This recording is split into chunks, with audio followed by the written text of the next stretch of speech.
Kabaddi league season 12க்காக Bengaluru Bulls sign பண்ணி எடுத்திருக்கிற புது பிளேயர் யார், அவரு யாருக்கு பதிலா வந்திருக்காரு சொல்றேன். அண்ட் கூடவே புதுசா ப்ளூ ஸ்லீவ் வரப்போதா பிகேஎல்ல, அது என்ன நியூஸ் அதுவும் உங்களுக்கு அப்டேட் பண்றேன்.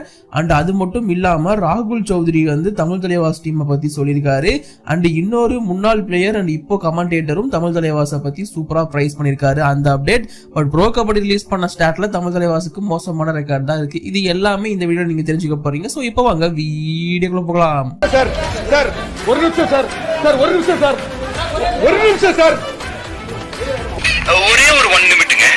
Hello every friends, 1 minute please. So friends, அதாவது தமிழ் தலைவாஸ் அப்படிங்கிற டீம் இப்போதைக்கு பெருசா பேசப்பட்டாலும் பிகேஎல்ல அவங்க பர்ஃபார்மன்ஸ் ரொம்ப மோசமா தான் இருந்திருக்கு. இன்ஃபேக்ட் இதை பற்றி நம்ம தனியாக ஒரு வீடியோவே ரிலீஸ் பண்ண போகிறோம். பெஸ்ட் டீம் எது ஒஸ்ட் டீம் எதுன்னு சொல்லிட்டு அது அடுத்து வரப்போகுது. அதை நீங்கள் பார்க்க தான் போகிறீங்க. பட் அதற்கு முன்னாடி தமிழ் தலைவாசை பற்றி ஒரு சில நியூஸ் இருக்குது. ராகுல் சௌத்ரி அண்டு கூடவே ரிஷாங் தேவடிகா சொன்னதெல்லாம் நான் கடைசியில் சொல்கிறேன். அதற்கு முன்னாடி இன்னொரு அப்டேட் இருக்குது. ப்ரோ கபடி லீக் வந்து பார்த்தீங்கன்னா ஒரு ஸ்டாட் அப்படிங்கிறத இப்போதைக்கு ரிலீஸ் பண்ணியிருக்காங்க. அந்த ஸ்டாட்ஸ் ஐபிஎல் ரெக்கார்ட்னு வச்சுக்கோங்களேன். அது எதுன்னு பார்த்தீங்கன்னா டீம் வைஸ் வின் பர்சன்டேஜ் அப்படிங்கிறத ரிலீஸ் பண்ணியிருக்காங்க.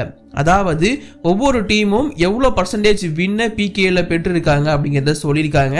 அதில் ரொம்ப மோசமான பர்ஃபார்மன்ஸை பண்ணி தமிழ் தலைவாஸ் கடைசி பிளேஸில் இருக்காங்க. 30.76% அவங்களோட வின் பர்சன்டேஜ். இத்தனைக்கும் அவங்க ஆடி இருக்கிறது பாதி சீசன்கள் தான். அதாவது பிகேலோட பாதியில் தான் உள்ளே வந்தாங்க. பட் இப்போ வரைக்கும் வெறும் 30.76% மட்டும்தான் வின்னிங் பர்சன்டேஜ். அதாவது அவ்வளோ கம்மியாக மேட்சஸை ஜெயிச்சிருக்காங்கன்னு அர்த்தம். அதாவது 100 மேட்சுக்கு 30 மேட்ச் தான் ஜெயிக்கிறாங்க அப்படிங்கிறது தான் இதற்கான அர்த்தம்.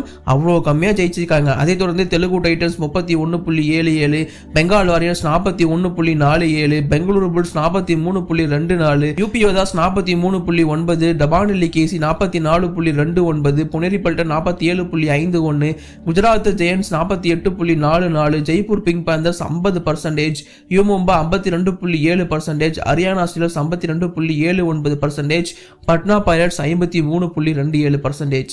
இந்த லிஸ்ட்டை பொறுத்த வரைக்கும் அதாவது பெருசா வந்து 90% அப்படிலாம் வந்து வின்னிங் பர்சன்டேஜ் வச்சுக்க முடியாது. எஸ், அது வந்து ஆபியஸ் தான். அட்லீஸ்ட் ஒரு 40க்கு மேலேயாச்சும் தமிழ் தலைவாசிக்கணும்னு எக்ஸ்பெக்ட் பண்ணியிருந்தேன். பட் இல்லை, 30 போதுங்கிற மாதிரி தான் தமிழ் தலைவாசி இப்போதைக்கு இருக்காங்க. சீசன் 12 இது எல்லாத்தையும் மாத்திர சீசனாக இருக்குன்னு எக்ஸ்பெக்ட் பண்ணப்படுது. லெட்ஸ் see என்ன பண்ண போறாங்கிறத வெயிட் பண்ணி பார்ப்போம். அண்ட் இது இல்லாமல் இன்னொரு ஸ்டார்ட்டுமே ரிலீஸ் பண்ணியிருந்தாங்க. பிகேலோட ரெக்கார்டு, அவங்களோட எக்ஸ்பீரியன்ஸ் வைஸ் பர்ஃபார்மன்ஸ் எப்படி இருந்திருக்கு அப்படின்னு சொல்லிட்டு அதுதான் ஒரு பெரிய வீடியோவாக உங்களுக்கு வரப்போகுது. அதுக்கு சேனலை மறக்காம சப்ஸ்கிரைப் பண்ணி வச்சுக்கோங்க, பெல் ஐக்கனை கிளிக் பண்ணிக்கோங்க. வீடியோ பிடிச்சிருந்தா லைக் பண்ணுங்க, ஷேர் பண்ணுங்க, கமெண்ட் பண்ணுங்க. அண்ட் கூடவே என்னோட இன்ஸ்டா ஐடி இதுதான். ஸோ இதோட லிங்க் டிஸ்கிரிப்ஷன் இருக்கு, கிளிக் பண்ணி ஃபாலோ பண்ணிக்கோங்க.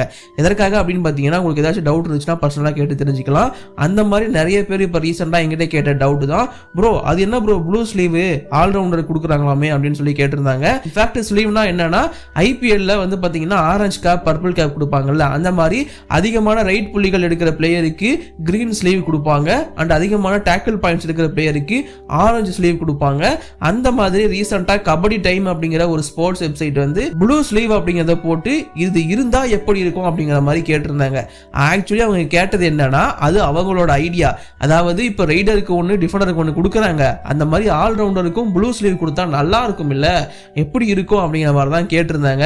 இதுக்கும் பிகேஎலுக்கு எந்த சம்பந்தமும் கிடையாது. இந்த பிகேஎல் சீசன் 12 ப்ளூ ஸ்லீவ் வரப்போறதும் கிடையாது.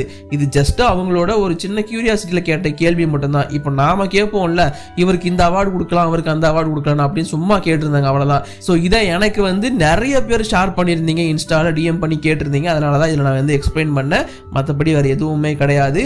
இது இல்லாம புதுசா வந்து ஆடானுக்குள்ள வருவோம். பெங்களூரு புல்ஸ் வந்து பாத்தீங்கன்னா ஜிதேந்தர் யாதவ் அப்படிங்கிற ஒரு பிளேயரை இப்போதைக்கு சைன் பண்ணி எடுத்திருக்காங்க. இந்த ஜிதேந்தர் யாதவ் யாருங்கிறது உங்க எல்லாருக்குமே தெரிஞ்சிருக்கும். குஜராத் ஜெயன்ஸ் மாதிரியான டீம் எல்லாம் பிளே பண்ணிருக்காரு. இவர் ஒரு தரமான லெஃப்ட் கார்னர் பிளேயர், டவுட்டே வேணாம். இப்போதைக்கு அபிஷியல் அனௌன்ஸ்மெண்டே கொடுத்துட்டாங்க பெங்களூரு புல்ஸ், இவரை வந்து நாங்க டீமுக்குள்ள எடுத்திருக்கோம் அப்படின்னு சொல்லிட்டு. பட் ஆக்சுவலி இந்த ஜிதேந்தர் யாதவ் கடைசி ஒரு வாரமா பெங்களூரு புல்ஸ் ஸ்குவாட் கூட தான் இருக்காரு. எஸ், இவரை வந்து அப்பவே பிசி ரமேஷ் கேம்புக்கு கூப்பிட்டுட்டாரு.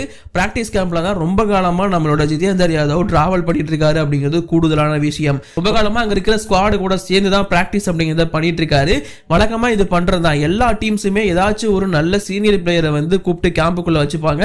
இல்ல ஜூனியரா இருந்தா கூட அந்த மாதிரி பிளேயர்ஸ் கேம்ப்ல வச்சிருப்பாங்க. சீசனுக்கு ஏதாச்சும் இன்ஜுரி ஏற்பட்டுச்சு அப்படின்னா ரீப்ளேஸ் பண்ணவும் அண்ட் அங்க பிராக்டிஸ் அப்போ ஹெல்ப் பண்ணவும். ஸோ அந்த மாதிரி தான் ஜிதேந்தர் யாதவ் ஸ்குவாட் கூட இருந்தாரு. இன்ஃபேக்ட் இவர் அப்பவே சைன் பண்ணிட்டாங்க அப்படிங்கிறதுக்கான நியூஸ் இருந்துச்சு. பட் அஃபிஷியல் நியூஸ் வரல அப்படிங்கிறதுனால இப்போதைக்கு ஹோல்டு பண்ணி வச்சிருந்தேன். அண்ட் இப்போதைக்கு அஃபிஷியல் நியூஸை கொடுத்துட்டாங்க. அஃபிஷியல் அனௌன்ஸ்மெண்ட் என்னன்னா ஜிதேந்தர் யாதவ் அப்படிங்கிற லெஃப்ட் கார்னர் பிளேயரை நாங்கள் சைன் பண்ணி எடுக்கிறோம் அப்படிங்கிறத சொல்லியிருக்காங்க. சரி, சைன் பண்ணிட்டாங்க. பட் யாருக்கு பதிலாக சைன் பண்ணியிருக்காங்க அப்படிங்கிற கேள்வி உங்களுக்கு இருந்துச்சு அப்படின்னா, ஆல்ரெடி பிராட்டி அப்படிங்கிற ஒரு யங்ஸ்டர் வந்து ஆந்திராவை சேர்ந்த ஒரு பிளேயர் அவர் என்ஐபியா பெங்களூரு புல்ஸ் சைன் பண்ணி எடுத்திருந்தாங்க. பட் அவர் ரூல்ட் அவுட் ஆகி வெளியே போயிட்டாரு. ஸோ அவர் ரூல்ட் அவுட் ஆகி வெளியே போனதுனால இன்ஜுரி காரணமா அவருக்கு ரீப்ளேஸ்மெண்டா இந்த ஜிதேந்தர் யாதவ் அப்படிங்கிற இன்னொரு டிஃபெண்டரை எடுத்திருக்காங்க. சாத்தியமா என்ஐபி பிளேயருக்கு ஒரு இந்த பிளேயர் எடுக்க முடியுமான்னு கேட்டீங்கன்னா முடியும். ஏன்னா ஸ்குவாட் சைஸ் இன்னுமே பெட்டரா இருக்கு அவங்களுக்கு ஃபில் பண்றதுக்கு அப்படிங்கிறதுனால ஸோ அவர் அனுப்பிட்டு இவரை எடுத்திருக்காங்க. நிறைய டீம்ஸ் இந்த மாதிரி சைனிங் பண்றதை நீங்க பாப்பீங்க. ஆல்ரெடி யூமும்பா வந்து விஜய்குமார் எதுவை சைன் பண்ணி எடுத்திருப்பாங்க. அண்ட் பட்டா பைரட்ஸ் வந்து பாலாஜி டியும் ஆஷிஷ் பாசத்தையும் சைன் பண்ணியிருப்பாங்க. இதையும் நீங்க பார்த்துருப்பீங்க. இப்போ ஜிதேந்தர் யாதவ் 4வது சைனிங்கா பிகேஎல் சீசன் 12 ஆஃப்டர் ஆக்ஷன் வந்து என்ட்ரி ஆகிறாரு. பட் இது நடக்கும், சீசன் முடிகிற வரைக்குமே இது நடந்துட்டே தான் இருக்கும், டோன்ட் வரி. அண்ட் ரீசெண்டாக வந்து பார்த்தீங்கன்னா நிறைய பிளேயர்ஸ் கிட்ட வந்து கேட்டுட்டு இருக்காங்க. என்னன்னா இப்போ இருக்கிற டீம்ஸில் எது பெஸ்ட் டீம், அந்த டீம்ஸை பற்றின ஒப்பீனியன் உங்களுக்கு என்ன அப்படிங்கிற மாதிரிலாம் கேட்டுட்டு இருக்காங்க. அந்த வகையில் ஒரு கமெண்டேட்டர், இப்போதைக்கு கமெண்டேட்டர் பட் முன்னாள் பிகேஎல் பிளேயர், அண்ணன் தரமான பிளேயர், டவுட்டே வேணா, ஒரு பயங்கரமான ரைடரு ரிஷாங் தேவடிகா. ஸோ அவர்கிட்ட வந்து உங்களோட ஒப்பீனியன் படி இந்த சீசன் யார் பெஸ்ட் டீமாக இருப்பாங்க, யார் சாம்பியன்ஷிப் அடிக்க வாய்ப்பு இருக்குது அப்படின்னு கேட்டதுக்கு ஸோ அவர் வந்து சொன்னது என்னன்னு பார்த்தீங்கன்னா, ஹரியானா ஸ்டீலர்ஸ், புனேரி பல்டன் அண்ட் தமிழ் தலைவாஸ் அவங்க தான் கண்டெண்டர்ஸா இருப்பாங்க பிகேஎல் சீசன் 12 டிராஃபியை தூக்குறதுக்கு அப்படிங்கிற மாதிரி தலைவன் சொல்லியிருக்காரு. ஸோ இவர் மட்டும் கிடையாது, ரீசெண்டாக நிறைய பேர், நிறைய எக்ஸ்பர்ட்ஸ் வந்து தமிழ் தலைவாசுக்கு இந்த சீசன் நல்லா இருக்கும் அப்படிங்கிற மாதிரி ப்ரிடிக்ட் பண்ணியிருக்காங்க. பட் என்ன பண்ண போறாங்க சீசனுங்கிறத மட்டும் நம்ம வெயிட் பண்ணி பார்த்து தெரிஞ்சுப்போம். இது இல்லாமல் ராகுல் சௌத்ரி கிட்ட 3 டீமை பற்றி கேட்டிருந்தாங்க.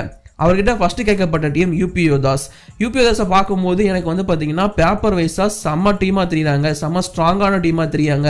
இவங்க ஆல்மோஸ்ட் ரொம்ப பர்ஃபெக்டான டீம் அண்ட் எல்லா டிபார்ட்மெண்ட்டும் செம்மையாக செட் ஆயிருக்கு. ரைடிங்கு டிஃபென்ஸ்னு சொல்லிட்டு பர்ஃபெக்டாக இப்போதைக்கு மேட்ச் பண்ணி வச்சிருக்காங்க. நல்ல டீமாக இருக்கு பேப்பர் வைஸ் அப்படிங்கிறத சொல்லியிருக்காரு. ஹரியானா ஸ்டீலர்ஸை பற்றி சொல்லும்போது கண்டிப்பாக ஹரியானா ஸ்டீலர்ஸும் நல்ல டீம் தான், அதில் கண்டிப்பாக எனக்கு டவுட்டே கிடையாது. பட் அவங்க ரொம்ப இம்பார்ட்டன்ட் பிளேயரான, அதுவும் கீ பிளேயர் முகமது ரேசா சட்லு சியனேவை மிஸ் பண்ணுவாங்க. அவர் தான் வந்து 50% கான்ட்ரிபியூஷன் போன சீசன் கொடுத்திருந்தாரு. பட் அவரை இந்த சீசன் அவங்க மிஸ் பண்ணுவாங்க அப்படிங்கிறத சொல்லியிருக்காரு. கடைசியா தமிழ் தலைவாசை பத்தி சொல்லுங்கன்னு கேட்டதுக்கு, தமிழ் தலைவாசோட ரைடிங் யூனிட்டை பார்க்கறதுக்கே வேற லெவல்ல இருக்கு, அது அமேசிங்கான ரைடிங் யூனிட்டா இருக்கு. பட் கவர் கொஞ்சம் எனக்கு பிரச்சனையா இருக்குமோன்னு தோணுது. பட் சஞ்சீவ் பலியான் அதை சரி பண்ணுவாங்க நம்பிக்கை எனக்கு இருக்கு, பார்ப்போம் அப்படிங்கிறத சொல்லியிருக்காரு. இதான் அவர் தமிழ் தலைவாசை பத்தி சொன்ன ஒரு விஷயம். ஸோ ராகுல் சௌத்ரி தமிழ் தலைவாசை பத்தி சொன்னது இதுதான். ஸோ தமிழ் தலைவாஸ் மட்டும் கிடையாது, ஒரு சில டீமை பத்தி அவர் சொல்லியிருக்காரு. அண்ட் தமிழ் தலைவாஸ் இந்த மாதிரியெல்லாம் விஷயங்களை பார்க்கும்போது என்ன பண்ணுவாங்க நீங்க நினைக்கிறீங்க, மறக்காம கீழே கமெண்ட் பண்ணுங்க. இப்போதைக்கு வீடியோ நான் முடிச்சு, வீடியோ லைக் பண்ணுங்க, ஷேர் பண்ணுங்க, குற்றம் போய் எதுவும் கமெண்ட் பண்ணுங்க. தேங்க்யூ.